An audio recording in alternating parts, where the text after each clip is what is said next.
It is not that bright. Let me change that. That helps. I think it helps. All right, welcome. Oh shoot, let me move my mic. I'm obviously distraught this morning, disoriented. Everyone's a little disoriented. It's Monday. It's not necessarily hard, but it is Monday.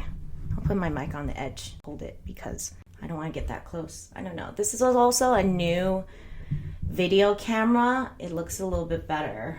Actually, I was streaming on 700 something.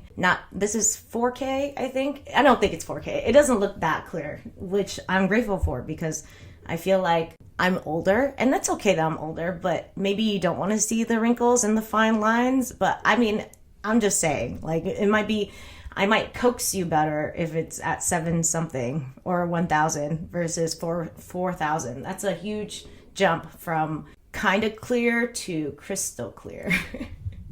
I digress. So then this topic is very sensitive to me. We're going to talk about, or this is where I want the conversation to lead today. We can talk about whatever. If anyone chimes in, I'm down to talk about whatever. I just wanted to start off with this because it's very important to me. I think it's very important to a lot of people. I think people are now aware of I don't think everyone is aware of what moms do for their children, or what teachers do for their children, or what nurses do for their children, or therapists, speech therapists, etc. All of these people put in a lot of work and care and thought into children. And the caring industry in general is always used and abused. People do not pay people, or the marketplace does not pay nurses or teachers or anyone very fairly, social workers, etc. And recently it was Teacher Appreciation Day and Mother's Day. So happy Teacher Appreciation Day and happy Mother's Day to everyone that's a teacher/mother. I was just talking about this. So the other day I was making brownies with my kid for Teacher Appreciation Day.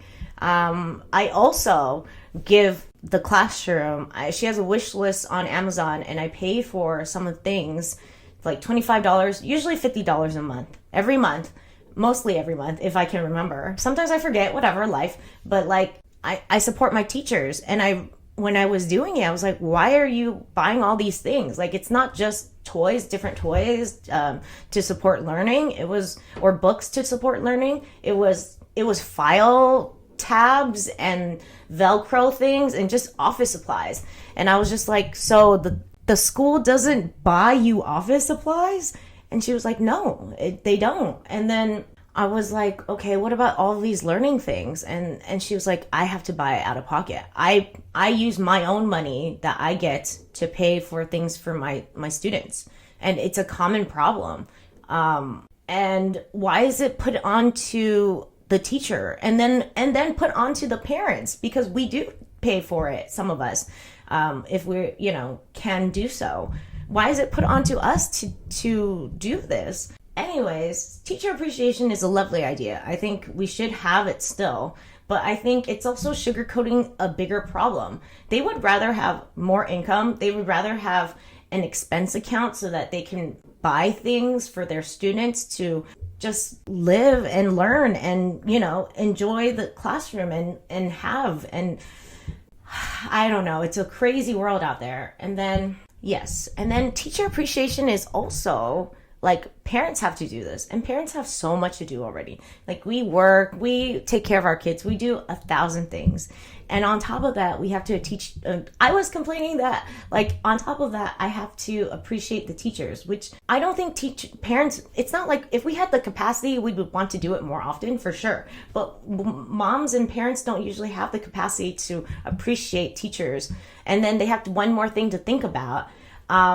Which is, I get it. Like, I think we should all appreciate our teachers, but it's also like, again, it goes back to government and support. If we had more support, we wouldn't need to feel appreciated all the time, We would have fun and leisure and assets and resources to be a better teacher. So you wouldn't need a appreciation day. I think the same thing about Mother's Day and Father's Day. Like, these days are just crappy holidays. And I'm a mother, so I get it. Like, I want to be appreciated that day. I want to be appreciated every fucking day.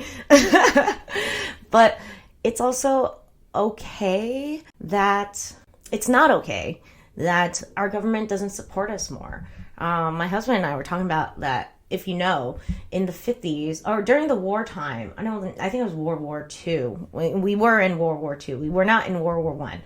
And then we decided to be in it, and then women had to work. So then who was going to take care of their kids? So this was like a huge shift. Like women had to go into the workforce to work. So the government set up daycares, literally daycare centers, for these women to drop off their kids from, I don't know if it was 9 to 5, but basically let's just say it was 9 to 5. And then the kids had people interacting with them and like basically parenting them. They had fun together while the parents worked. It was a free program. And then after that, when they were picking up their kids after work, they came home with a fucking dinner, like a hot dinner. It was crazy. It was like the daycare not only took care of your kid, but also like figured out dinner for you. So the government knows they can do, we can know what to do. And why aren't we doing it? Right? Yeah, why aren't we doing it? Anyways, that was my little tidbit about teachers and appreciation. And anyways, and then I was thinking about, okay, I was talking to someone and they were telling me that they didn't want to have kids. Okay, I think I asked the question. I know it's a loaded question to ask, but sometimes it's fine. I'm going to ask. And honestly, I respond well. So I think it's okay for me to ask, like, are you going to have kids? I felt like this person loved kids, is really great with kids. I asked them if they want to have kids or when are they going to have kids? And they said that they weren't going to have kids. And I was like, okay, good for you. Like you are. So then this person works in like the childcare system and like is already so sweet to kids and like gives and gives and gives. And she thinks it's smart for her. She knows where her limit is and she wants to be a part of the village in her own way. And I just have to say that when people ask you, or people insist that you have kids, and also 2 kids, especially, it's so annoying. It's 2 kids, exactly 2 kids. If you have more kids, they're going to be like, why are you popping out more? Like, so critical. And then if you have 1 kid, they're like, you got to have the other one or else they're not going to have a friend. They're going to be lonely. So critical. And I have to say, my kid is not lonely. I spend a lot of time with my kid. Like, I could never do that with 2 kids. I'm telling you, this is my limit and I'm cool with that. And I also think, why does society care so much how many kids you have? Like, why do people insist on being a part of your lifestyle, telling you that you have to get married, telling you have to have kids, telling you, why don't you have a boyfriend? Why don't you have a girlfriend? Like, you need to get your shit together. It's fucked up.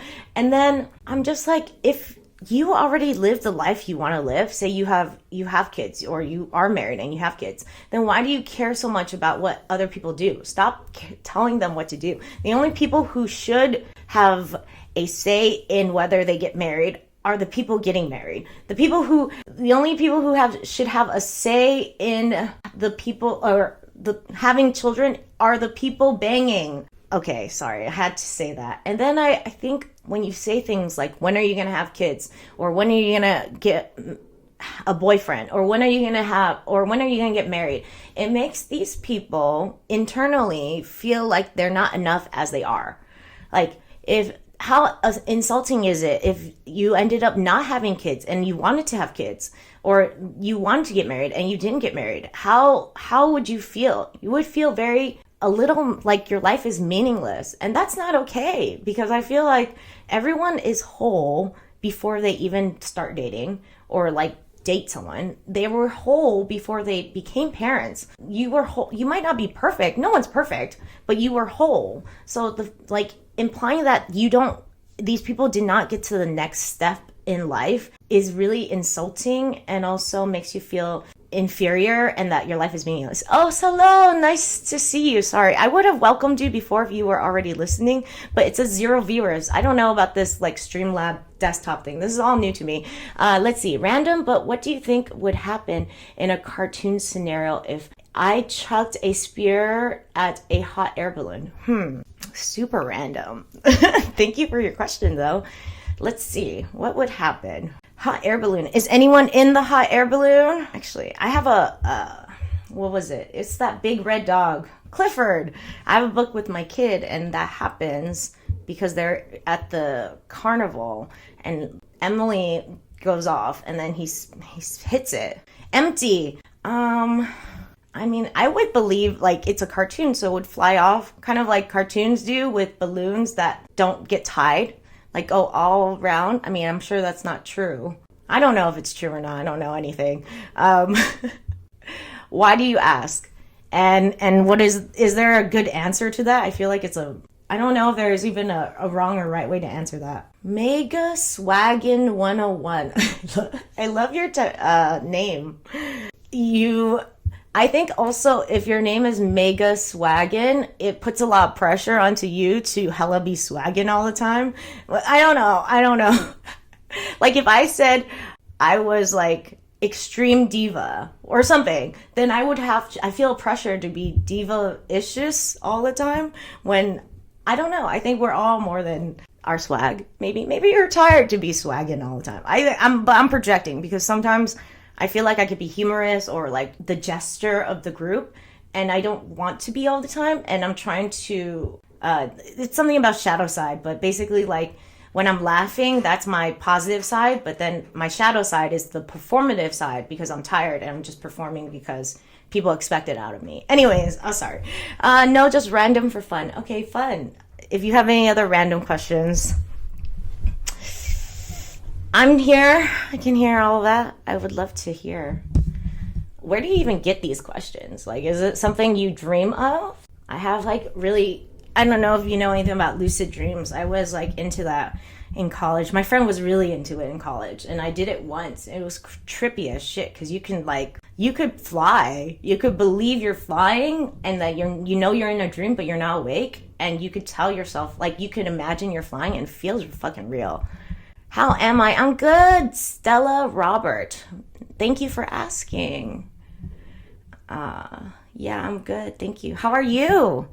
Are you having a good Monday? If you're a mom or a teacher, happy appreciation / happy Mother's Day. I don't know if you joined because of that, the title. I hope you did. Yes. You are? Are you working or right now? I don't know. It's 9 a.m. where I am at. I don't know what time it is. 9 a.m. I love the purple heart. It's sweet. I try never to do like a red heart. I feel like that can be very flirtatious. And I don't want to, I don't want to come off like that, you know. I always do an orange heart. I think an orange heart or yellow heart. I think that one of them means friends. Yes, purple heart. I wonder what purple heart means. Is that symbolic, or do you just love purple? Purple heart. My day is going well. I was just complaining about Teacher Appreciation Day. Well, actually, I was complaining about how people are nosy and they're always telling you what to do with your life. It's so annoying. Like, oh, when are you going to have kids? When are you going to get married? And sometimes they don't mean it in an offensive way, but sometimes they really do. And I was just complaining about how it's such a personal thing to want to get married. It's such a personal thing to have children. It's okay, marriage. Like, first of all, if you're telling me, like, trying to pressure me into marriage, you're just asking me when are you going to get married? But it's like, do you even like the person I'm with currently? Do I even like the person I'm with? Why should I, just get married? I should be thinking about who I'm marrying, what kind of father he might be, what kind of long-term commitment he would be like what are our finances looking like, how is our sex life, how is our mental health, etc. There's so many other things, but people just start with a blanket, when are you gonna get married? Oh, sorry, that's how my day is going. How about you?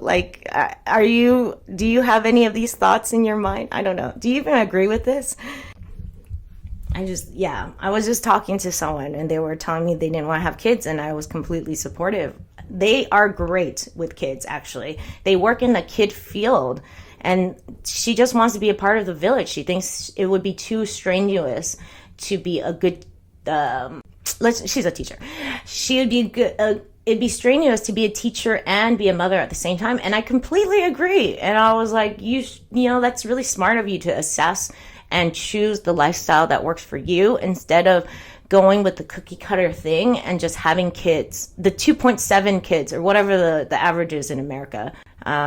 What do you mean no? Explain. Maybe I'm ranting too long or too fast for you to tell me. Do I want kids? Thank you for asking. Do you want kids? I want to know. And I already have kids. I have one kid. And I'm going to stick with the one. I'm one and done. I love my kid immensely. I'll do anything for my kid. And I don't want to do more for another kid. Oh, you want kids? How many do you want? Yes. I think it depends on what kind of parent you want to be too, and what kind of kids you have. If your kid is easy, then have two, But my kid is a little difficult, okay? I love her to pieces, and she is the challenge of my life. And it's great that she challenges me, but I also think I have a capacity. I wanted two too, actually. I know a lot of people who want like 3 or whatever, and then they stopped at 2, or like they stopped at where they actually realistically. Okay, what happens is that you dream of your kids. You dream of how it's going to be, and reality hits. So then I feel like everyone dreams. Like when they see kids, they see them running around and it's fun and they're in a meadow. Somehow you're always in a meadow with a picnic, and then you're always like, and your kids are lovely and fantastic. It's the fantasy, right? But there's so much more to kids than just that beautifulness. There's that beautifulness, that joy, for sure, 100%. And there's like, it costs a lot of money, like you're worried about them in school. Hopefully they don't get bullied, or, in America, there's a gun shooting every week. So like there's reality hits, and then you're like, okay, do I really want to add another kid into the world? Do I have the capacity? Is this a world I want to bring them into? There's so many questions that you have to think about, I feel. Oh, my smile is cute. Thank you. Thank you. That's a totally different subject. I appreciate that though. I'm actually I had this growing up, I had daddy issues, and I self-objectified a lot. I felt like a huge identity of myself is my beauty. And I was really like everything I thought about, lots of things, maybe like, I don't know how much, maybe 70% of my day, it would be about my diet, about my workout, about what makeup I'm wearing, about what skincare I'm wearing, about what like fashion thing I'm wearing. By the way, where are you from? If you don't mind, I don't mind asking. Where are you? We can do this. I'm from Los Angeles. I was born and raised in Monterey Park, which is a very Chinese area in California. Where are you from? Please, I'd love to know. And let's see. I was going to say about that. Because I think I'm okay looking. I think I'm like a LA 8. And I've been around like other areas, like more rural areas, more like, oh, Virginia, I love that. Tell me more about it. Like, I don't know much about Virginia. It'd be nice if you enlighten me a little bit. But I was going to say, going around rural areas made me feel like a 10. It made me feel so powerful. But then I come back here and then like my confidence is shot again. But it's really good perspective. Sometimes you go places and you don't realize like anything. It's a very interesting thing. Traveling is very fun. Best viewers on stream. Oh, sorry. I think that is an ad. Do you like Virginia? Thanks for the thumbs up. Appreciate it. I love to travel. Actually, before having my kid, I've been lucky enough to go all over the world. I've been to Europe, been to Asia. I've always wanted to go to Africa and South America, just never had the opportunity. I think what is my favorite place to go that I've gone? I think Thailand was my favorite place to go automatically. Like the food was cheap. You could get a massage every day. I felt like a queen. My kid is a daughter. Yeah. I actually got a tattoo for her recently. It's her birthday, in Roman numerals. And I had to make sure for sure, like I had to double check 20 times to make sure it was the right thing, because I didn't want to have one of those tattoos, that tattoo says no regrets, because they didn't check that it was the right thing. Thailand have much more gay transvestites, I think. Trans people, is that accurate? I think that's how you I don't know. Anyways, but yeah, they do. And I would say it's a very interesting culture there. I mean, I think it's cool that they can do that. I was actually more impressed by how beautiful they're called lady boys, right? They're so beautiful. It tripped me out. Way more beautiful than me. They were very skinny. Way more skinny than me too. I felt like I could have tapped one. Like, I mean, I wouldn't have, I don't think I swing that way, but like, they were so beautiful. You don't like the lady boys. And probably, maybe it would make you feel uncomfortable traveling to those places, right? Because it is a little bit more out of your comfort zone, correct? Anyways, what about you? Do you like traveling? What's your favorite place you've been to? Where do you want to go next? Oh, you like Canada. I like poutine. I think poutine is very delicious. I think I had it when it was freezing there. I went to Quebec City. That is one of my favorite places to go. If you have never been, Quebec City is stunning. I think I have to go back.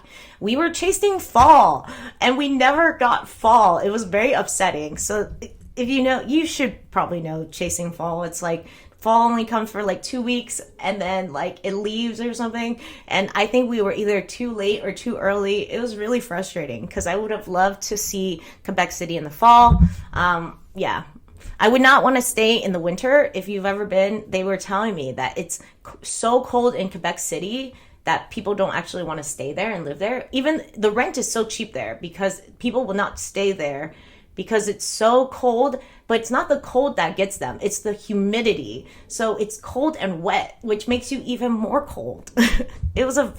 My tour guide was very good. So, I don't know about Canada food. I only eat ramen noodles. You only eat ramen noodles. That's interesting. Your name is Stella Robert. I assumed you were Caucasian, but I don't know. If you want to let me know what ethnicity you are. I'm Vietnamese, so I mean, again, you don't have to. No pressure. But why ramen noodles? Is it because it's affordable, or is it because you actually just love it? I actually love ramen. This is how I would cook my ramen a lot of the time. If I don't know if you know, but mama noodles are my favorite. They are inspired by tom yum soup. It tastes like a Thai soup. It tastes so good. But anyways, I would put an egg in all of my ramen, some kind of protein, not protein, that was my protein. Some kind of protein, some kind of vegetable. It's either spinach or peas or carrots or broccoli, something like that. I always have to have. Sometimes tomato, cutting up a tomato and putting it into my ramen is so good. I can't eat ramen straight. I just can't. I think it's too salty. Actually, if you want to reduce salt, I'm such a health nut. I'm like obsessed. Or I used to be. So if you want to reduce salt, you could actually put less water in and then put half of the packet in, and it would still taste really salty. Because like with soup or anything, like even Coke, they put extra stuff in it, extra bad stuff, so that you can taste it. But if you reduce the liquid, then you would still have that yummy taste without all that sodium. Or, yeah. Anyways, that's why I don't drink Coke, because it's like, yeah, anyways. I'd rather eat my sweets than drink my sweets. That's how I stay thin. Not that it matters. It shouldn't matter. Society. I actually love it. Ramen noodles are very spicy. Very spicy. You love ramen noodles. Let's see. I don't know what to say until my brain is fried. Let's see. Where would you get good ramen? Is there even good ramen, like a good ramen joint in Virginia? That must be tough. I'm very spicy. I'm sorry. I don't know if would you like to tell me if you're male or female? You seem very flirty, but not really. I don't know. I can't tell. I mean, not that it matters, but Thank you. Oh, you think do you think I'm spicy or hot? Because I don't think I'm spicy. Yes. Oh, you're female. Okay. You know what? I feel like very complimented whenever a female is complimenting me. You know, it's like so easy to captivate a man, I feel. Because men want, like, I think they're captivated by lots of things. I think their standard for being captivated is low. But I think women have a very high standard for it. So I really appreciate that. Thank you. Thank you so much. Yes. Yes. Also, I also so hot, I think. You think you're hot? Is that what you're saying? I think that's what you're saying. And I would say that it's sexy when people think they're hot. I think there's this huge thing about how... Okay, here. I got a story. I met someone who is seriously a 10. He's so beautiful. And, oh my God, he's a doctor. And he's a pediatrician. He works in the NICU. He's stunning, seriously. So he's smart. He's stunning. He's half white, half Asian. Those half white, half Asian men are just, even women. Oh, I really sometimes wish I married a white man so that my baby would be so beautiful. Anyways, my baby is still beautiful, but just not as beautiful as those hoppas. Okay, and then anyway, so he's a 10 and he's not very confident in himself. I did not actually find him, even though he was a 10, because he didn't believe in himself. I didn't believe in him. Like, I felt like maybe there's something off about him. Why doesn't he like himself, or why doesn't he feel comfortable in his skin? So then I actually really believe that you could be anything. You could be a 4, you could be a 5, you could be whatever your scale rating is, even though we wouldn't want to just one-dimensionally scale you as whatever. I would still say that if you believe in yourself, like, that's so much, you're already kind of a 10, or you're kind of already higher up just because you believe in yourself. You love yourself. You're already, yeah, anyways. So if you think you're hot, you work in it. I love that. What do you mean you don't do sex? Like, you don't have sex, or I don't know. There's so many things you could say about that. I could depict it in any ways. Like, you mean you don't do sex? Like, you don't have sex? Are you a virgin? You just celibate and decide not to have sex anymore? Oh, because I don't have a husband. Oh, I see. So, sorry. Thank you for telling me to read your second message. I see. So you don't have sex because you're not married. Are you Christian? Because I don't know. I mean, is it just a lifestyle belief thing kind of thing? Like, you want to save yourself before marriage? It's okay if here, my thing on virginity is that people are so judgmental. Like, if you don't lose it, everyone's so fucking judgmental. I personally think if you didn't lose it, it doesn't matter. If you did lose it, it doesn't matter. Like, we shouldn't judge ourselves for being slutty or prudish. We're all doing our best. Plus, like, if you want to wait out for the right person, that's beautiful. I think that's super beautiful. You should do that. You own that, And versus me, like, I don't mean to judge myself, but I had, like, daddy issues, and I would give it up on the first date a long time ago. I'm, like, in my 30s, and that's a long time ago. But it was, like, because I didn't believe in myself. I thought my value was my beauty. Like I said, I was, like, self-objectifying myself a lot. So I'm just saying, like, people are so mean on that topic, and I feel like we should all give ourselves more grace. It's just sex. Like, people need to chill. Let's see. What religion are you? Oh, you're Muslim. Okay, cool.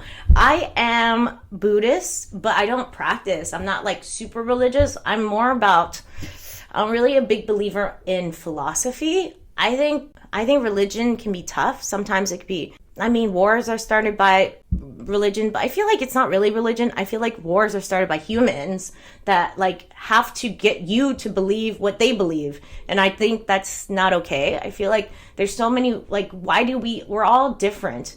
we're all so special in a different way. Why can't I believe what I believe and what you believe? Like why can't we just exist like that? Anyways, I have a Muslim friend, and I know that she doesn't drink. Do you drink alcohol? And yes, I was gonna also say something. I was listening to the thing about what is it? I don't want to butcher it. Sorry. It's that thing women wear around, to cover their hair and stuff. And this one person, it was on Reddit. She was Muslim, or she is Muslim, and she was saying that she liked wearing it because people would judge her for who she was, not what she looked like. And I thought that was such a beautiful sentiment. I think I went down a rabbit hole about Pamela Anderson recently. If you haven't seen, she's beautiful, and she stopped wearing makeup. She looks stunning still. And I think that was her. I don't know for sure, but I believe that was her taking back her, like, she was so commodified for her sex appeal, and like she was basically a commodity most of the 90s. And then I believe this is her saying, I am enough as I am. I don't need to wear makeup. I don't need to be a sex object to you guys. I'm gonna, like, it's a kind of a big fuck you to society, which I really digged. I was like, I feel like I liked Pamela Anderson back then, but I think I like her a lot more now too. Let's see. But I feel like I'm gonna say it wrong. A hijab. Sorry. Anyways, she hides her face. No, Pamela Anderson hides her face, or no. I'm confused about what you were saying. Please elaborate. But yes, I don't know. So you don't drink alcohol too? I think that's what you were saying. And no, I don't. How do you feel about that? Do you enjoy the fact that you don't drink alcohol? Do you hang out with people who do drink alcohol? Like, do you go to those those nighttime things, like clubbing or bars? Does it make you feel uncomfortable? Or like, is it hella annoying to be around people who are drunk? Because I can imagine if I was sober, I would not want to be around people who are drunk. I get drunk so that I don't get to be around them sober. And actually don't drink it that much anymore. I actually think beforehand, I really missed it. I used to drink a lot. I was a party girl in my 20s. I used to miss it. I became a mom, and I stopped drinking as much because I just think I'll be a better mom if I am not hungover all the time. And it's haram in my religion. What's haram? I love that you're teaching me a lot of stuff. It's nice to be educated. I feel like that's a beautiful thing about Twitch. It's not like on YouTube, it's nice to like educate people. Usually those content creators educate people. And I love that. I actually loved YouTube. I was on YouTube for a little bit. Not very successfully. Ted Mosby's designs has failed. But I was going to say that I think it's beautiful that we can connect on Twitch and do something a little bit more different. Connection is beautiful. And also the fact that you're teaching me something is beautiful too. Haram is in my religion. The religious term haram. See, I butcher everything. I'm sorry. Anyways, I'll apologize in advance for always butchering words. Based on the Quran, is applied to actions such as cursing, fornication. Is fornication having sex? I feel like that. It sounds like it's sex. Murder, disrespecting one's parents. And that would, include not eating pork and drinking alcohol. We don't drink alcohol until we don't drink alcohol until I die. What do you mean until you die? So you'll never drink alcohol? Or like in the next life you can drink alcohol? And what do you have a reason why? Like, I'm so curious. Why not pork? Why not alcohol? I'm sure there's very valid reasons. I would love to know why.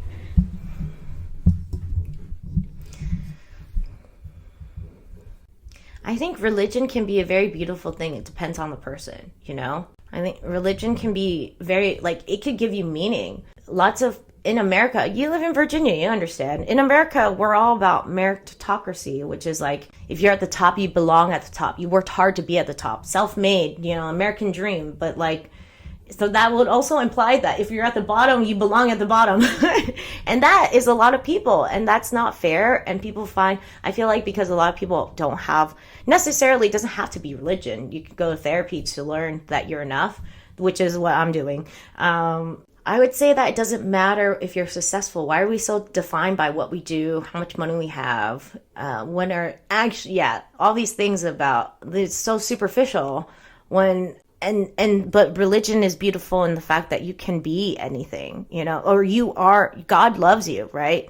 And God put you on the earth for a reason, and you have a meaningful life, and you are a part of this unit. The world needs you for a reason. Why are you put on this earth? I think that's a beautiful thing about religion. Buddhists don't have that same thing. We are all about reincarnation. But I also think there's something about that journey too in Buddhism. That there is a reason why we are all reincarnated to learn in this new life. So you could get reincarnated into a centipede or into this and that and that. People actually believe that karma is, what is it about karma? Karma is punishment for the things you've done in your past. Like, you're an evil person, and that's why you have karma. My mom actually told me once, I was in high school, and we were going to her friend's house they were taking care of their disabled son. And my mom says on the back, coming back home, she said, he had bad karma and that's why he's disabled. I was like, motherfucker, you fucking bitch. That is so fucked up that you would say something so insensitive. Someone is in pain. Someone needs help. They're in a lot of pain. And you're going to fucking tell them that they're a bad person and that's why they have what they have. I never actually, during that time, I really questioned Buddhism.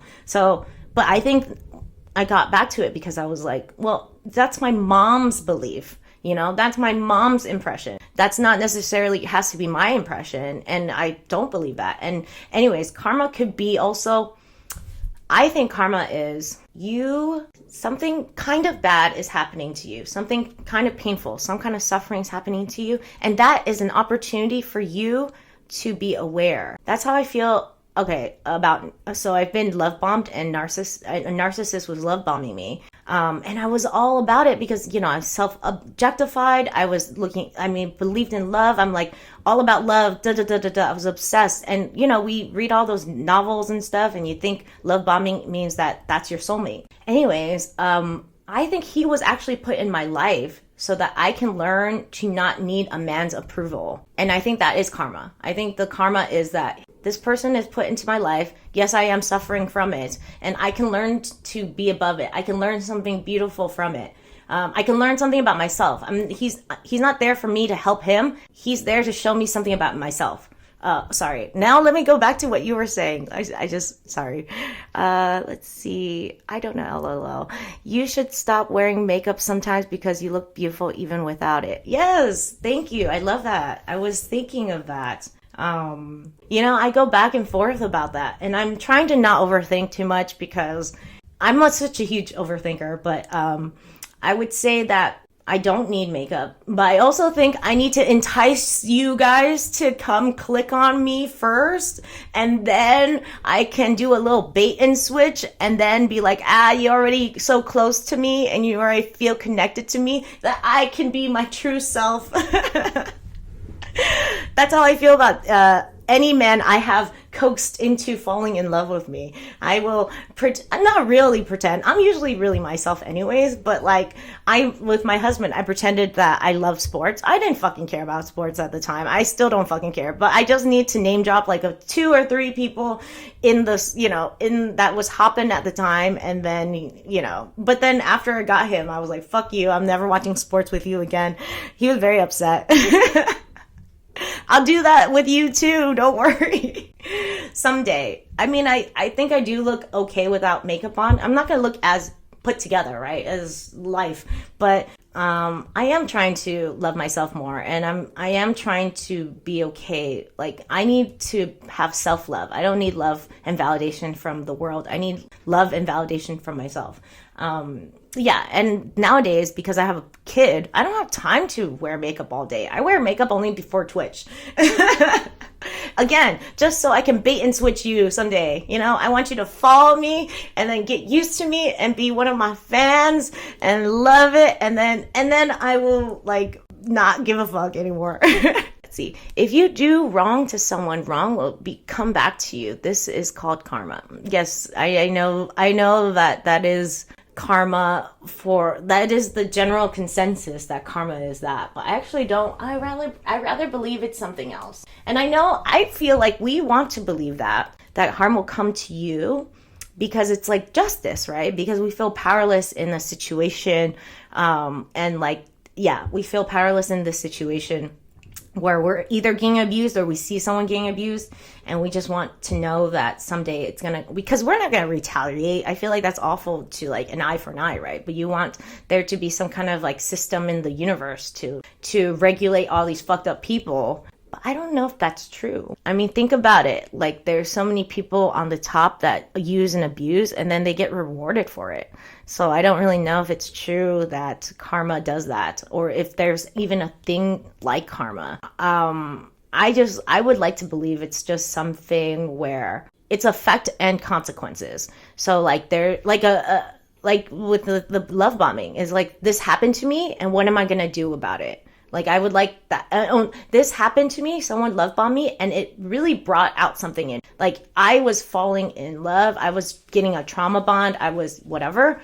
That could show me something about myself. Like, if you're having really strong emotions, I feel like I just think that if you're having a really strong emotion, that could say something about you. It's like a time to be more mindful. And I think that's my interpretation of karma. But it's okay, to each their own, right? Like, again, it's just fun to chat and like get your opinion. I don't know if you care about my opinion. I mean, that's why you're on here, right? See, are you reading my chat? I totally am reading your chat. I just go on tangents and then I come around again. That's just how I am. That's how my mind works. Can I ask you something if you don't mind me asking? Of course, go ahead. Well, I do work for gamers and streamers for their stuff like cool logo, banner, overlay, alert screen, emotes. Okay, cool. Plus, I offer affiliate marketing services to help your channel grow quickly and start earning fast. Yeah, you can show me your portfolio, sorry. Is this your work on the side, or is this your main job? I'm curious. I actually do have Discord. I just got it. I'm new to Twitch, actually, so none of it makes sense to me yet. Yeah, okay.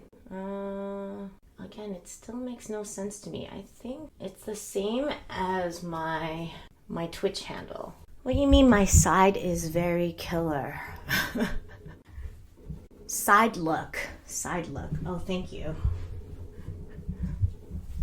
You're very sweet. I appreciate that. So you do illustrations, huh? Okay. How do I do that? Tell me, how do I accept? Oh, here. Maybe it's the same. Pending. Okay, accept. Got it. Still don't know how to use this. Maybe you can help me.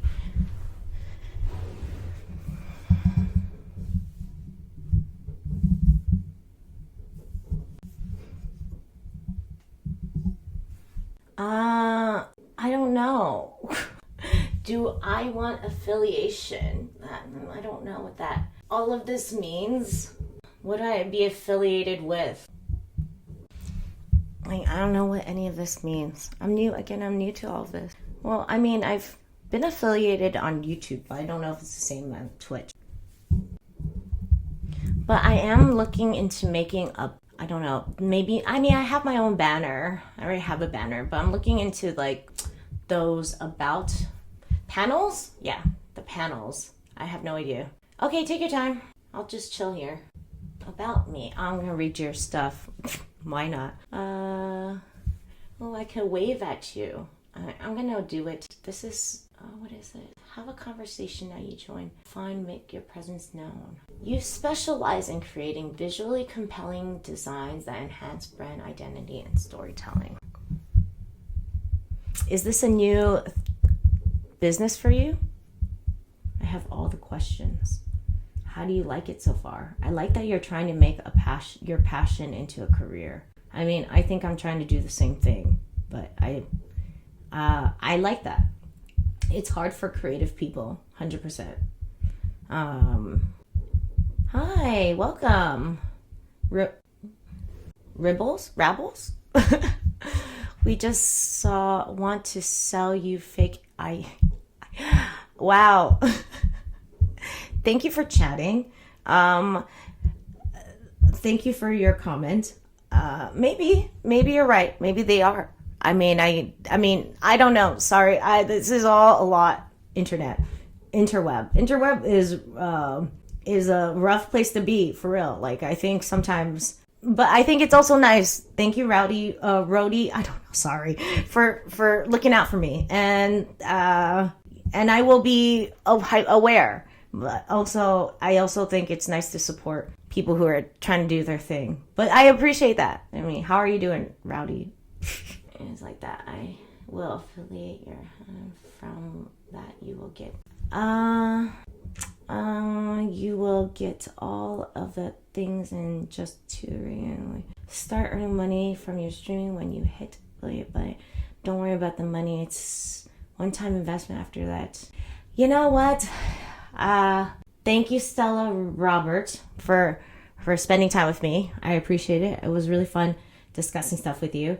I don't know if I'm interested in that. I actually don't want to spend any money on a lot of things right now. I am gonna do this naturally, and if it gets somewhere, great. But if it doesn't, I'm just happy to be here and talking and saying my thoughts. So it's not my purpose, so I wouldn't mind not having a lot of viewers. But maybe it'd be easier on your time to spend your time with someone who might want to or is more interested in working with you. But thank you for giving me the opportunity. I appreciate it.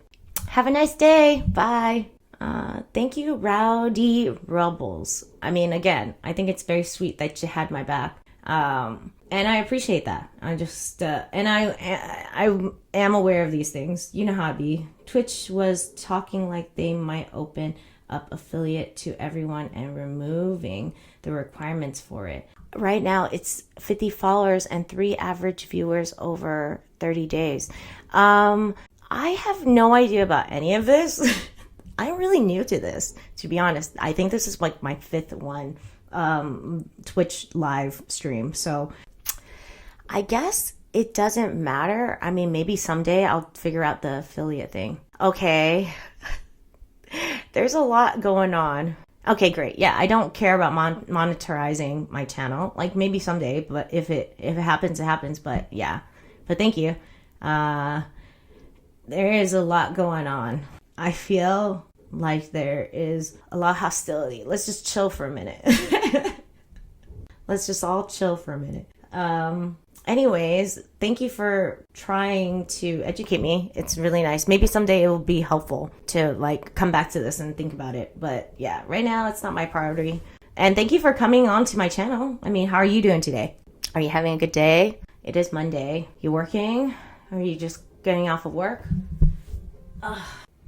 What brings you to my channel? Was it the title about parenting teachers? Just wanted to chat with me? Yes. I'd like to know how you even got here. Is it? Yes. The deep fried part. I love that. What about that resonated with you? You know? Okay. So let me tell you about my name.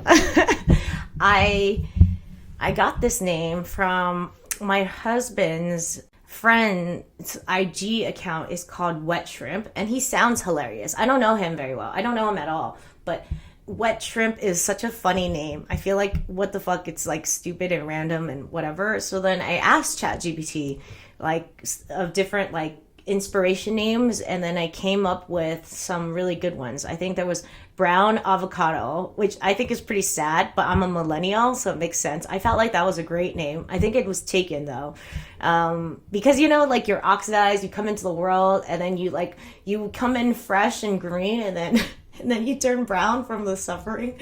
I don't know. I thought that was a really funny metaphor. But it was taken. I think there was limp lettuce, which I thought was really funny too. I'm obviously all about that morbid humor.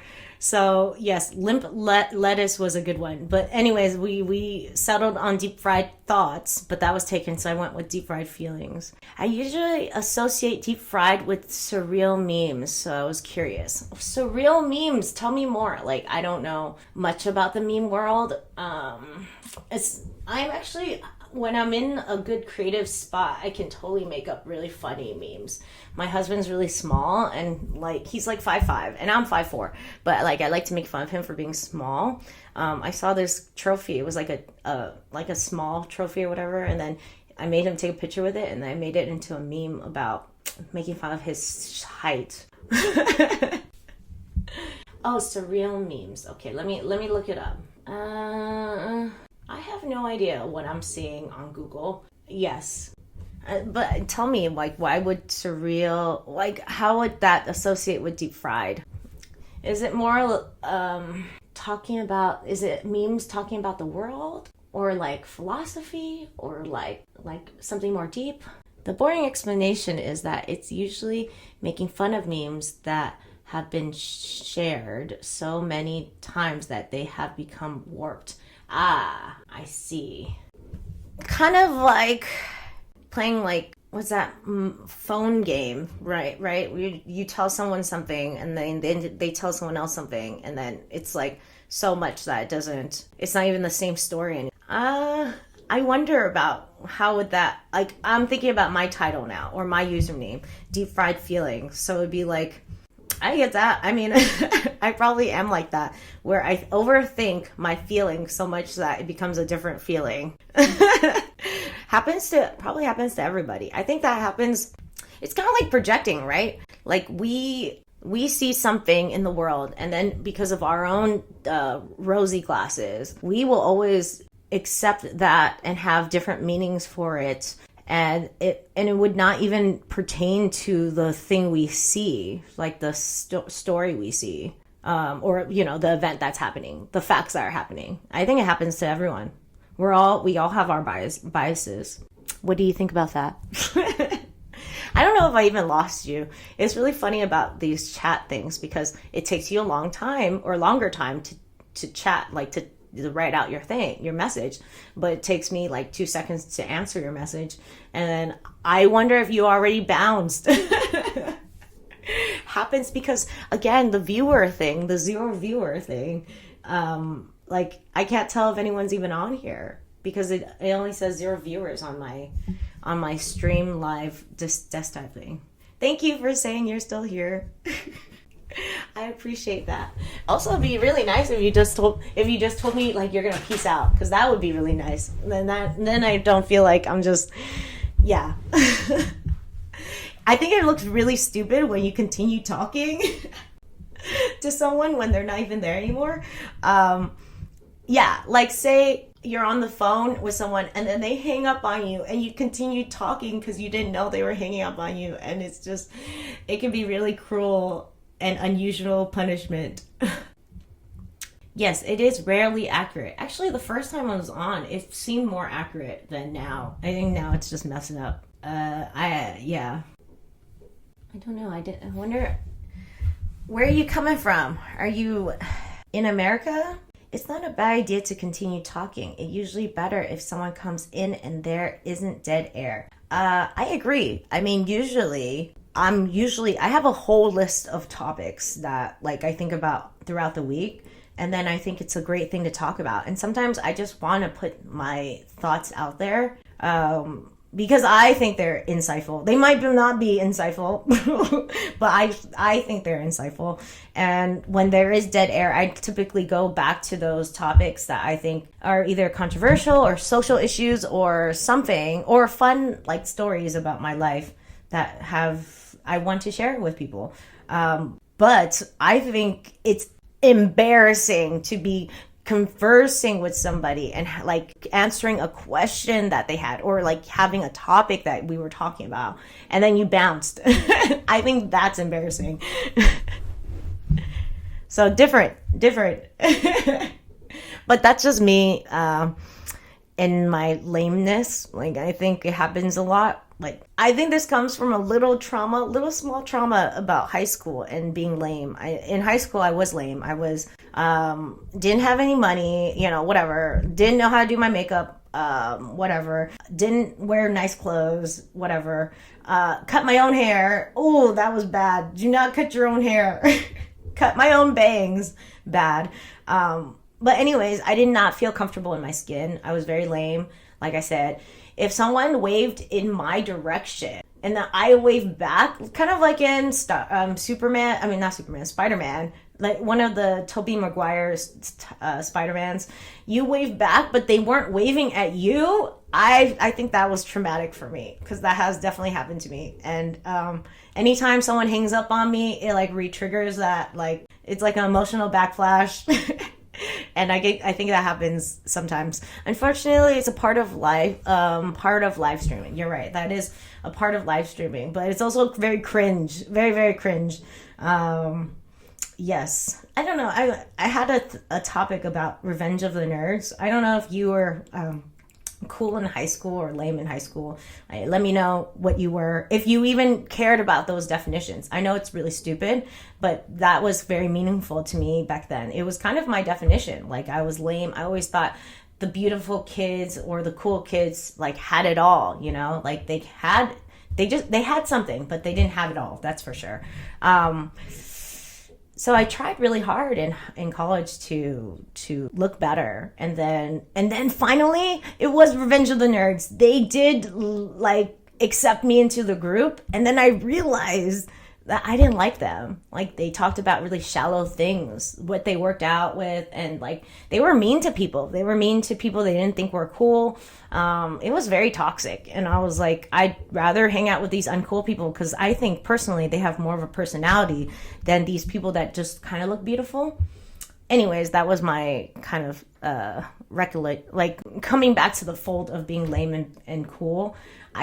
Till this day, sometimes I define my actions by how lame or cool it looks. And then I was thinking about that, and then I was like, it doesn't fucking matter, Like, in the moment, I might be a little lame. That's just who I am in that moment. I should accept that part of me. And like, in the moment, I might look really cool, and that's cool. But again, it doesn't fucking matter. Like, I'm just who I am. I'm not I'm not this one label that people want to put me in, I'm not just cool, I'm not just lame. I'm just, if I acting lame because I want to, then damn, I'm going to do that. I don't fucking care. And then, like, just be who you are. Who cares? Sorry, that took a long time to get there. Anyways, that's when you just get into the nearest taxi and never come back. I'm sorry. I did not get that pertaining to what. Let me think back to what I was talking about. Are you saying you're leaving me? Because that's that's how it feels. I have to tell you, I have like huge abandonment issues. So when someone leaves me, I mean, I don't even know you. So like, obviously, if you left me, adios. But like, it does hurt a little bit, but in a funny way, in a funny way, but a little pain. When you think someone is waving and you wave, but they weren't waving at you. Oh, that's when you get into the nearest taxi and never come back. Oh, yes. Embarrassing stories, huh? There's so many awkward things. It's so awkward to live in life anyways. I mean, you can't even hail a taxi where you're like, usually that happened to me in high school. You can't leave. I know some people ditch, but again, I was lame. I could never ditch school, especially, I would just have to sit in my self-loathing that day and then repeat it over and over until I get home and cry. I mean, even today, like anyone, we're all a little silly. We all fuck it up. We can't always say the right things at the right time. Someone was telling me, you know how you say you too? Like, have a good trip, you too. Like someone tells you, have a good trip, and then you say you too when they're not going on a trip. Or when someone tells you, happy birthday, and then you say you too. Happens to me all the time. It's fucking embarrassing. Speaking is very hard, I have to say. Thinking of the right comeback, the right thing to say, you're gonna buck it all the time, and that's okay. I think it's something very human about being yeah, messing up and saying something silly. It happens to the best of us. Anyways, I don't know if you have any stories like that, or any embarrassing stories, or if you even care about this whole popularity bullshit, because it's stupid. But it triggered me. I mean, it was really traumatic for me growing up. I think sometimes people get used to certain response exchanges and then trip up when they do that. Totally, 100%. My daughter is named Rory, and sometimes I call my husband Rory. Sometimes I reprimand him like he's my daughter. I get really tripped up because you're like used to doing something the same all the time, and then you like. I mean, I think that's why if you have siblings or children, tell me if you have children, but like if you have siblings and your parents call you different names, has that ever happened to you? It totally has happened to me, where my mom will go down the line, so I'm the last one, but then she'll say the first one, my brother's name first, and then the middle child, and then my name last, when she's talking to me, because she forgot my name, or she's just like so used to saying everyone's name that she just like doesn't know who she's talking to. Yes, I don't know. I used to be so offended by that, but now that I'm a mom, I 100% understand that we're all human and they do a lot. Parents do a lot for you. And then, I mean, I don't want to toot I don't know. So then, I don't know if this like triggers you. It used to trigger me when people used to say, your parents do a lot for you. You should be grateful. I'm not telling you to be grateful. And maybe they didn't do that much for you. So I don't fucking know them. Maybe they didn't. Like, only you could tell, right? But I'm just, now that I became a mom, I guess I appreciate my mom, even though she totally bucked it. She did not do a good job. But I don't think she had support. I think it was bigger than her being a bad mom. I think it's a bigger picture than them being bad parents. I think now that I'm a parent, I'm like, fuck, I can buck it too. No one's perfect at it. And I'm trying my best, but I just think it's a very humbling experience. Anyways, I'm sorry. I went on a tangent. Ask for power of attorney if they do that again. What do you mean ask for power of attorney? When they do what? I'm sorry. It's hard because maybe I should be listening to you or watching the stream come in very quickly so that I know what we're talking about. I'm silly. Again, I'm new at this. Thank you for always or being gracious. Even if you're not being gracious with me, it's like, that's how you like charm people. You don't say, you don't say sorry for what I did wrong. If you want to get someone to be like, this is customer service 101. So you would say, thank you for your patience. Thank you for whatever. Because then even if they weren't being patient, because you thanked them for being patient, you're like, oh, fuck, now I can't be impatient with you. Or you're less likely to be a dick because now you called me patient and now I want to look patient. So then I say, thank you for giving me grace, even if you weren't giving me grace. So I conned you into thinking that you like wanting to be more gracious. Ha. Sorry, moving on. If they go down a list of names before they get to you, ask for power of attorney. What does that mean when you say power of attorney? Because that means a lot of things, right? It means like you... What does that even mean? I'm sorry. I mean, I have an estate. I mean, I created a will and estate, and I have a power of attorney. So like, it's not like I don't know what it means, but I also don't know what you're saying. Like your parents, are you trying to say that we should be emancipated? That's the word, right? For like, not like fuck your parents. Or yeah, what are you saying exactly? And does it offend you? I don't know if you have siblings. Does that offend you when they go down the list of your siblings' names because they forgot who you were? And I guess I also want to know if you have a good relationship with your parents. I mean, I don't know if you want to talk about your parents, but it goes back to like saying, if you didn't think your parents were good parents, I'm sure you have valid reasons for that. I think a lot of people in Asian communities, a lot of our elders will defend our parents no matter what. And it's really annoying because it's like they didn't hear what you were saying, you know? They're not curious about it. If anything, they're being defensive about parents in general. And I don't think that's okay. I think you are an individual and you have your own opinions. And I would want to, if someone said that they didn't like their parents, I would want to know why they didn't like their parents. I feel like most things have validity. I don't know if things are controversial. Everything's controversial, you know, like cheating is controversial. I think beating is, I mean, these things are pure, like obviously not pro-social and very hurtful. And I would like to be curious about why you're doing it. I think coming from a curious place is always much better than a shameful place. Judging people is not, I mean, it could be effective if they care about your judgment, but sometimes they get on the defensive and they don't give a fuck. In the end, like, you're not getting to them. So it's best to understand where they're coming from. Like, what emotional needs are not being met and what do they need help on so that they can act better. Sorry. Little thing. Damn, let me get my water. I have to hold the mic because I didn't want to be close to the screen.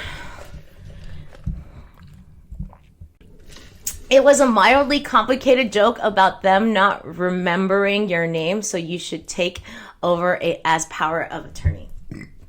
I see. Let's see. Sorry. My brain doesn't work, I swear. It's not because you're not good at conversing. You're great. Thank you for chatting with me. I feel like you're a great conversationalist. Again, look at me. My brain is fried because I'm a mom. Let me see.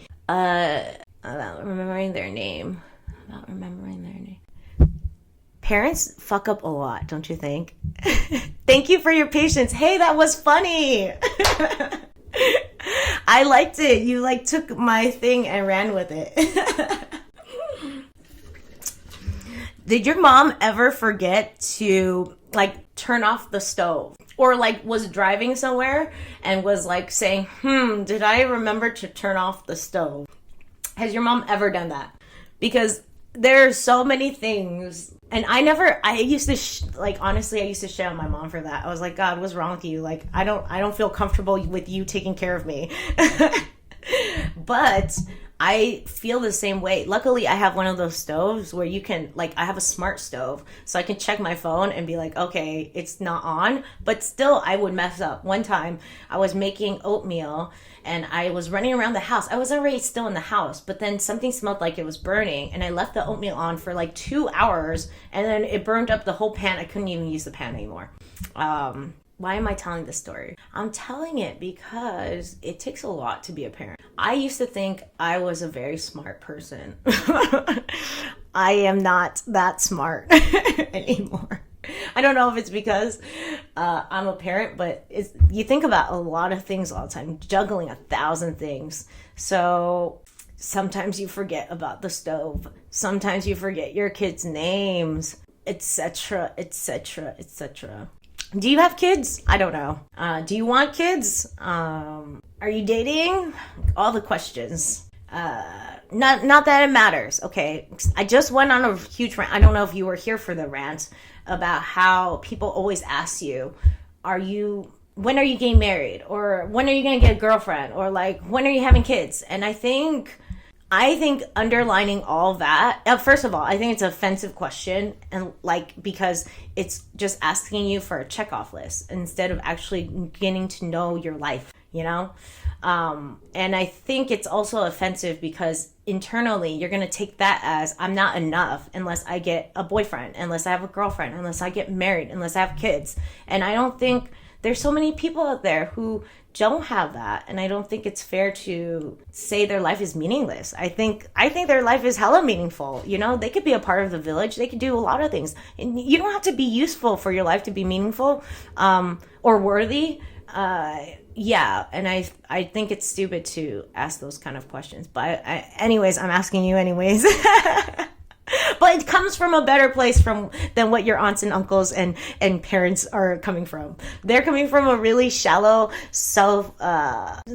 cookie cutter lifestyle place, and I'm coming from a genuine curiosity place because I just told you that your life is meaningful even if you didn't have it. Yes. I will wait for you to say stuff. But like I said, like you said, there shouldn't be that much dead air. So I will talk about some other stuff. I had a whole list of things to talk about.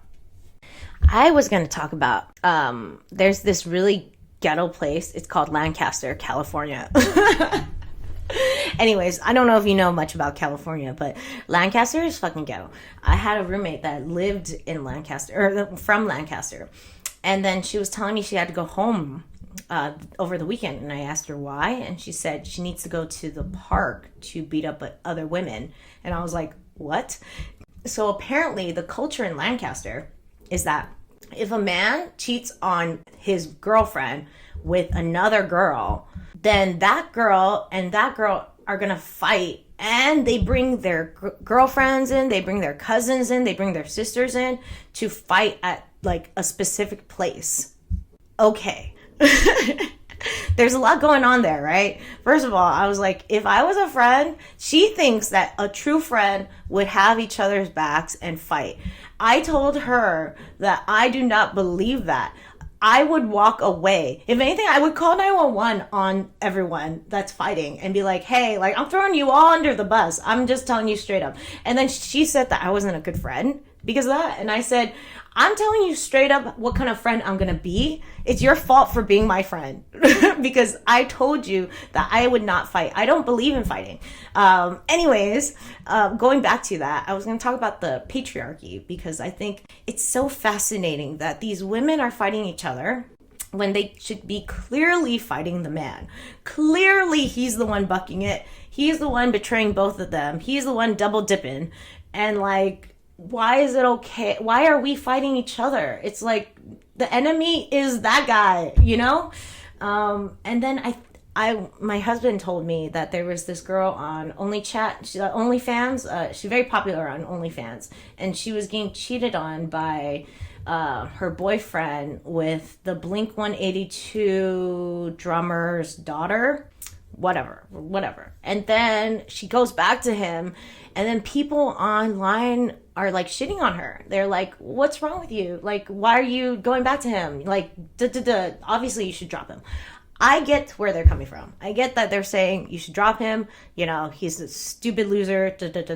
But again, we're going back to victim blaming. We keep going back to like shitting on, shitting on the woman for going back to him instead of like, why? I mean, we're berating her for her actions when he's the one who's fucking up. We should just go on his social media account and troll him so hard. You know, that's where we should focus our energy, you know? Yes, I was gonna say, and I'm not a man hater. I'm just talking about dogs. Lots of men are sweet men who would never do things like that, you know, who would never betray. And I'm just talking about dogs. Let's go back. Also, this is a side note about Lancaster, which I thought was really funny. That like someone wanted to buy cheap land, so they found it in Lancaster because it's kind of like a more like ghetto area, rundown area, whatever. And then he was trying to build like a beautiful house there, but people kept on, like at night, people kept on stealing his cement blocks, the foundation of his house. So he couldn't even build it. So then it made me think like sometimes you do want to buy in a cheap area and like get more bang for your buck. But like things like these things happen. And I didn't even think about that until like she told me the story. And I was like, oh, it really matters where you buy your house. You can't just buy one that's like really nice in a really shitty area. Sounds like a great place. It does. I don't live there. I've never lived there. I'm kind of grateful I don't live there. But it's crazy, huh? Like it's just, yes, it's crazy. Let's see. There are some Los Angeles, LA Times news articles talking about the mayor of Lancaster's fix for homeless, free fentanyl and plurge. Are you from LA? I'm curious. Yeah, it's not that great of a place. I mean, stealing like cement blocks. Why? What are you gonna do with the cement blocks? Like, what? I don't understand why you would feel the need, and they're so heavy. It feels like it's a lot of work for what? I don't know. These people will have to tell me, and yeah, I don't also know about the whole like women bringing your women to your girlfriends to beat other girls. It's crazy. It's a crazy world out there. Yes. See, things are not so bad. I'm reading all this stuff. Use the cement blocks to lift cars and then steal the wheels. Okay, fine. That does sound very useful. And I see why people do. So these people are hella smart. I don't know if you remember this. I don't know if you were paying attention. I don't know if you live in America, but like there was this news thing. It was a riot during Black Lives Matter on Fairfax in Hollywood or Los Angeles. And then they were just stealing a bunch of stuff. And there was a helicopter who was like watching this guy take an ATM, and he had a truck, so they were following him. They were trying, the news anchor was like, oh, we're gonna get this guy, no matter what, we're gonna get this guy. And then they turn a corner, and then they're trying to get his license plate, right? But then what happened? Oh, he didn't have a license plate. He was already so smart. These thieves are so smart. Like they just take it off before they do stuff. They're so smart. I don't know. To be a thief, you have to think one step forward, I feel. You have to be. I'm quite impressed by the amount of work people will do, yeah, to steal. Or not just to steal, just all the things. Going back to fentanyl, do you do drugs? I'll tell you that I dabble recreationally sometimes. And I think, and everyone has their own risks, aversions. To me, before Rory, before my daughter, and I mean, I still dabble, but I'm safe about it. I just like make sure I take the test, what's it called? The fentanyl test beforehand. I did find fentanyl in some of my drugs, so you should be very careful and always test your drugs. I remember I had to throw it down the toilet, and I cried that day because I have not done drugs in like years, and then I was just looking forward to it. It was a sad day. Anyways, I don't get the whole fentanyl thing. I just think, why would you kill your consumers? You're a drug dealer, right? Or you're a drug maker. You're a drug maker. Fentanyl is cheaper, right? Right? It's cheaper, and it's like, it's supposed to give you a great high. I think it gives you a great high. I can't tell what it does. Instead, it just kills your consumers. And I was like, that's a terrible business model. You know, like if I was a drug lord, I wouldn't tell my drug, you know, the Breaking Bad guys to make anything with fentanyl in it. I wouldn't add anything.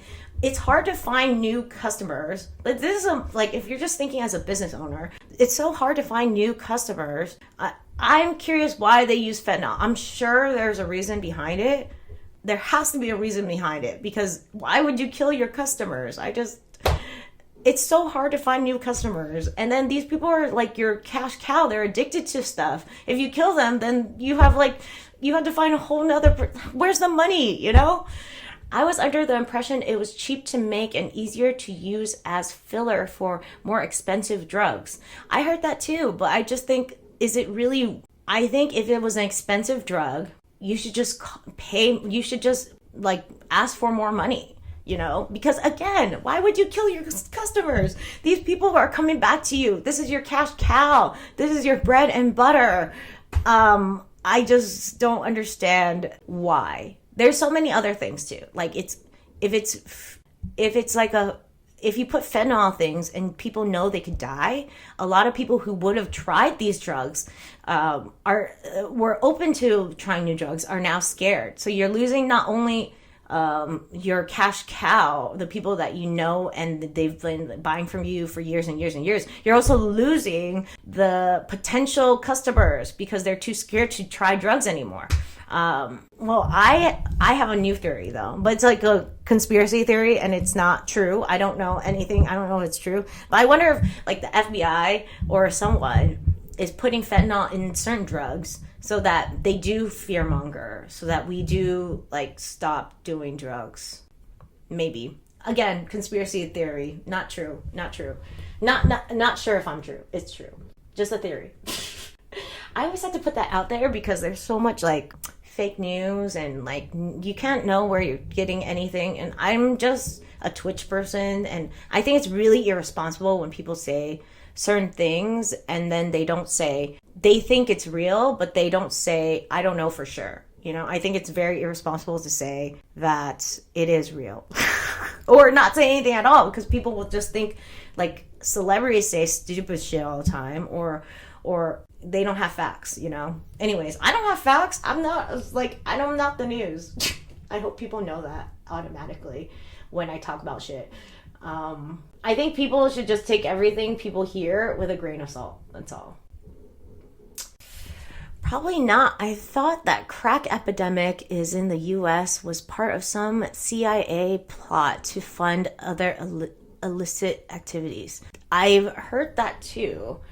Actually, I heard the crack thing was also a CIA plot to like control the African American communities. I could be wrong.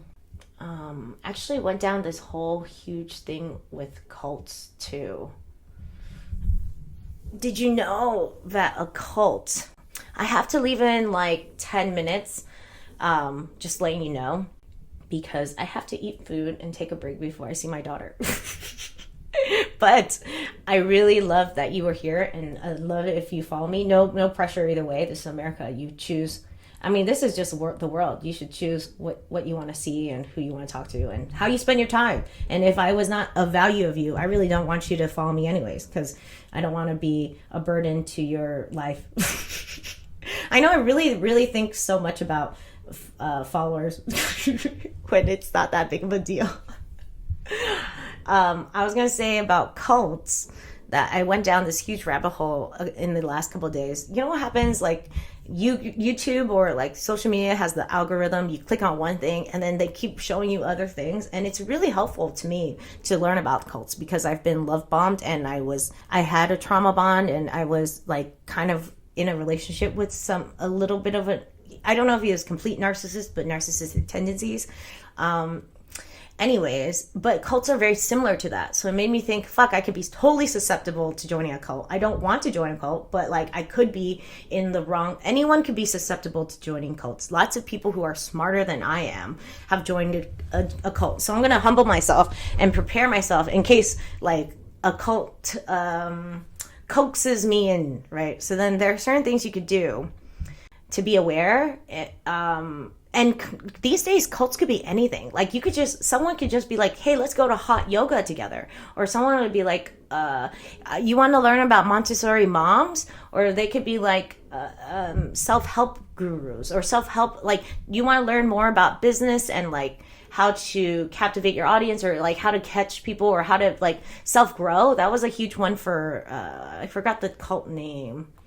Anyways, they're not just religion-based these days, and you're supposed to, when they give you a lot of eye contact, like literally like always looking for your eyes, that's a sign that they're love bombing you. And they do that in cults too. They make you feel special. Not that you're not special, honestly. What? We're a million people. We can't be special. I don't think I'm special.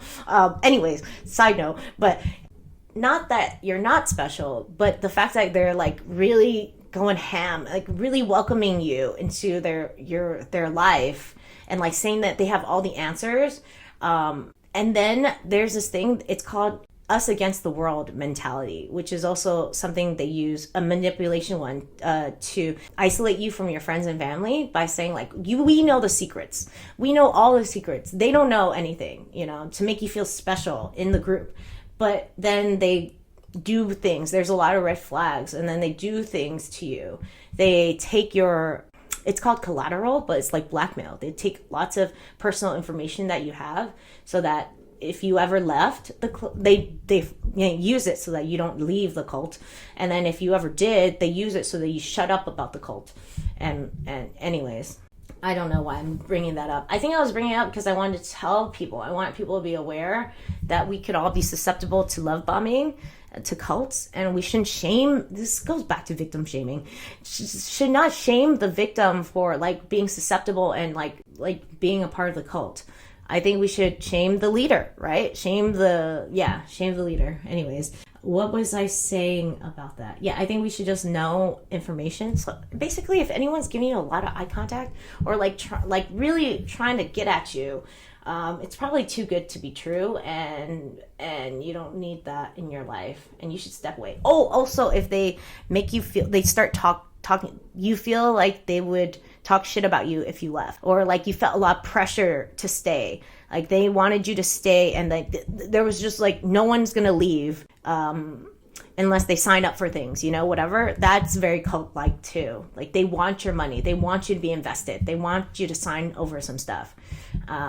Yeah, sad life. It's so sad. I think everyone wants connection, and they want to find a group or a community or love, and then we have to be aware, like it's okay to seek and want these things and find healthy groups and stuff, but there's also a lot of unhealthy groups out there. We have to be careful in relationships or people who want to, you know, use and abuse you.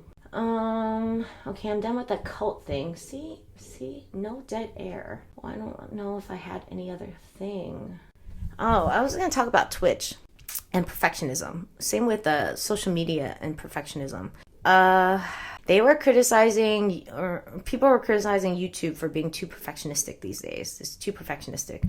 But then I was thinking about it, or I was asking my husband about, like, someone said, he was talking about the layout for the Twitch, whatever, the webcam, and he said that there's like a setup for a kitchen, and I was like, did they use a laptop to do that? And they were like, no, it's just a set. And I was like, this is like anywhere, like anytime. Twitch is just newer, so like everyone on Twitch is like more authentic right now, but then once someone blows up, anyone that has money from blowing up on social media is always going to do more perfectionistic things. And I don't mean it in like a bad way, but that just happens. Like everything on social media just escalates into becoming perfect to an aesthetic degree. Is just like crazy. And it's true. I mean, I don't think when I was 18, I wasn't good with my hair or makeup or whatever, or even filters or like, you know, Facetune or whatever. But nowadays you can do all of that, and everyone's learning so quickly to do all of that aesthetic thing. So it's hard to say about the perfectionism in that way. Like sometimes things are just going to be perfectionistic, even on Twitch.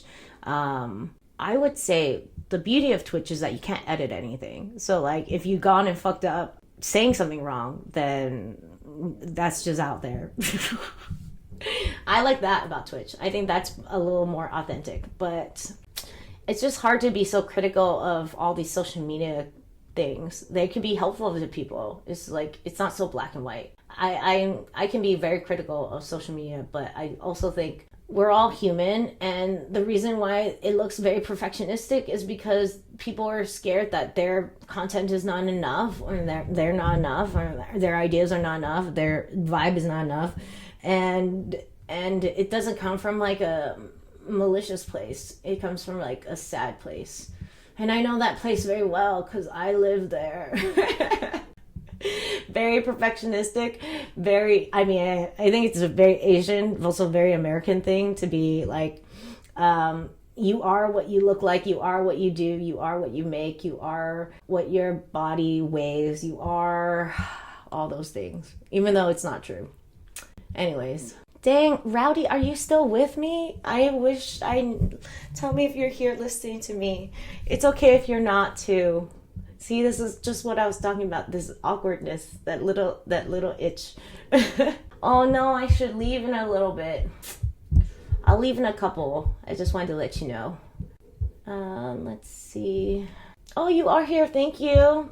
Are you just listening to me now? I love that. I think this is very offensive, but I heard people who listen in are called lurkers, and I think it's a very offensive word. Like, why can't we call them listeners? I heard it on ChatGPT because I was talking about how I appreciate the people who listen in. Sometimes there's people who want to engage, and then what if I have a lot of, like, 5 people who want to engage at the same time? I feel like that's so overwhelming. I think that's kind of like a you know how in How I Met Your Mother, I don't know if you watch How I Met Your Mother, but they like talked about how they were doing the tricycle, which is like having sex with two women, and how overwhelming it can be to have sex with two women. And I feel like that could be the same thing with like with twitching, because it'd be like, I'm listening, I'm trying to have like 2 or 3 people having conversations with each other, having conversations with me. And so I appreciate people who just listen in. And anyways, and then when I heard that, okay, not everyone wants to chat, so they are usually just called lurkers. But why are they called lurkers? I feel like it's so offensive. It sounds like someone who's like a peeping Tom. And you're not a peeping Tom, because one, I put on this webcam so that people can see me. It's not like I'm in the privacy of my own home and like you're watching me, you know, like lurker is so offensive. I don't know. This is just my personal opinion on the word. People could be, but the internet is very crude in general. So maybe it's very internet appropriate. Maybe it's very internet culture to be calling people lurkers, but I rather call them listeners. It has always been called that for as long as I can remember. I'm just saying, lurker sounds really mean, but I appreciate the lurking anyways. See, again, it sounds so mean. I appreciate the listening in. Let's see. I do have to go now. It's cool if you don't follow me. If you like to follow me, I think I plan to be on Mondays at 9, but I'm also definitely on Fridays at 9 a.m. Unless my kid is sick and then I have to take care of her. But anyways, yes, stalker, better than stalker or creeper. Lurker is almost on this, I don't know, is there like a level? Do you think there's a tier for like, I think it would be there. The tier would be stalker is worse, creeper is less severe, lurker is the least severe, because a stalker is like following you home, has your number, calling you all the time, fucking with your life. A creeper is someone just flirting with you that you don't like care for, but doesn't get the picture that you're like not into them. A lurker is just someone who is like listening in and like has the hots for you, and is like, either way, I just don't like that, because you're just a listener. And thank you, Zykonski, for chiming in. I think I remember you from last time. Thank you. Those ones are usually just called parasocial. Yeah, I don't know. I feel like parasocial sounds very neutral. Lurker sounds really bitchy. You could have not pronounced that more wrong. You know, I told you, I don't know if I told you, maybe you were not there, but I'm not good at pronouncing words I don't know. And you could really fuck with me. If you tell me to say, if you just write down different words that are really hard, I will say it and I'll say it wrong. I promise you that. And I'm okay with it. I mean, I have a lot of things wrong with, I was having this debate about my husband. Damn, I have to leave. Fuck. Okay, whatever. So I have apraxia, which means that I can hear the word in my head, but I can't say it. Sometimes the mechanics of my mouth will not say it well. My articulation is not well. There's something wrong with the way my brain works and the way my mouth works. I cannot say something right, even though I know it in my head. I also have dyslexia, so then I switch up like vowels. E's and I's and U's are really hard. Even numbers. If it says 72, I'll say 27. Anyways, and then I was talking about how I'm on Twitch, and I'm like, this is like a conversation. I'm having a conversation, but I have apraxia and dyslexia, so like, should I even do it? And then my husband was like, you could be a great conversationalist and still be, and still have these problems. And then I said, I think I was saying, well, what about people who are really good at linguistics? And then he said, sometimes they're not even good at conversations. And I was like, oh, that's true. Anyways, sorry, side thing. I just thought it was very fascinating that you could be good at certain things and still have a lot of weaknesses in the same area. Yeah, I thought that was fascinating. You could tell me how you pronounce it so I don't have to butcher it every time too. But I have to leave. Maybe next time you can tell me how, like the phonics, what's it called? Whatever. See, terrible at this. And then you can tell me how to say it. But anyways, I'm going to say bye. Thank you guys so much for watching. I really appreciate it. It was really chill hanging out with you guys. I will see you next time. Again, Mondays and Fridays at 9 a.m. All right. yeah, have a good one too. I hope you have a good rest of your day. If you don't see you again, good luck with your journey in life. I'm very hippy dippy about that. But if you plan to follow me, I appreciate that too. Oh, you did? Thank you. I love that. I will see you guys next time. All right. Peace out. Peace out was better than kissing. That was so YouTube. I was on YouTube, so I'm so used to it. Still kissing. Peace out. Bye.